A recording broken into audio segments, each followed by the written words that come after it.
so long. We've been waiting for.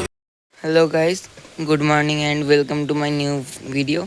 তো আমি প্রিয়ম আজকে এই বাইক নিয়ে আবার একটা ভিডিও বানাচ্ছি। আগের দিন আমি E20 নিয়ে ভিডিও বানিয়েছিলাম, না দেখলে সেটা আমার চ্যানেলে গিয়ে দেখে নাও। তো আজকের ভিডিওটা হবে ইয়ামাহা FZS V4 2026-এর গাড়ি, সেকেন্ড সার্ভিস বা মানে 5 মাস অথবা 2583 কিলোমিটার অ্যাকচুয়াল সার্ভিসটা হয়েছে।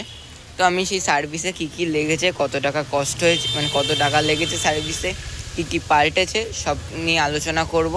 আর আমাদের হাবড়ায় সার্ভিস কেমন সেই সব নিয়েও একটুখানি কথা বলবো। তো কোনো পেইড প্রমোশন না কোনো কোথাকার, আমি নিজের থেকে এই ভিডিওটা বানাচ্ছি। তো চলো দেরি না করে ভিডিওটা শুরু করা যাক। তো গাইস, এই যে আমার হাতে বিল, আর দেরি না করে তোমাদের বিলটা দেখাচ্ছি। তো গাইস, বাইরে বৃষ্টি হচ্ছিলো বলে আমি ভেতরে চলে এসেছি। এবার আমি তোমাদেরকে একটু বিলটা দেখিয়ে দিচ্ছি। তো ফার্স্টে গাড়িতে পাল্টেছে ইয়ামাহা লিউ, মানে এটা হচ্ছে অ্যাকচুয়ালি মোবিল ইঞ্জিন অয়েল যেটা বলে।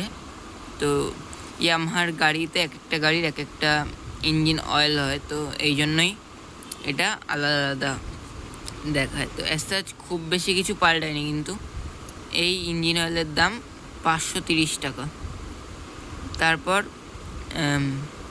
কিছু একটা অয়েল ক্লিনার টাইপসের ইউজ করেছে 80 টাকা। এটা খুব সম্ভবত না, চেইন লিউব আলাদা হয়েছে 225 টাকা। এটা ক্লাচ কেবল পাল্টিয়েছে 240 টাকা। আর দিকেও একটা কেবল ক্লাচ লেখা 260 টাকা। তো টোটাল 2583 কিলোমিটার চালাতে, এই যে FZSটা 2583 কিলোমিটার চালাতে খরচ হয়েছে আমাদের, কোথায় লেখা, 1366 টাকা। এর মধ্যে লেবার চার্জ আছে 549 টাকা, আর পার্টস হচ্ছে 817 টাকা। এতে কোনো ডিসকাউন্টও দেয়নি। তো সব মিলিয়ে এরকমই ছিল সার্ভিস, মোটামুটি ঠিকঠাক আছে। ইয়ামাহার গাড়ি অনুসারে সার্ভিস ঠিক আছে, যে একটু কস্টলি জানতামই। কিন্তু এবার আমি যদি বলি সার্ভিসের কথা, ইয়ামাহার সার্ভিস সেন্টারের কথা, তো আমি সার্ভিস সেন্টারটার নাম বলছি না, কিন্তু ওদের ব্যবহারটা খুব একটা না ভালো না, একটু রাফ ব্যবহার বললেই চলে।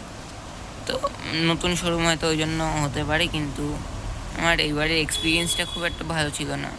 মোটামুটি এমনি গাড়িতে কোনো সমস্যা হয়নি, কিন্তু যে বিহেভিয়ারটা হয় না, সেটা খুব একটা ভালো না আমার যা মনে হলো। তো আজকের ভিডিও এই অবধি।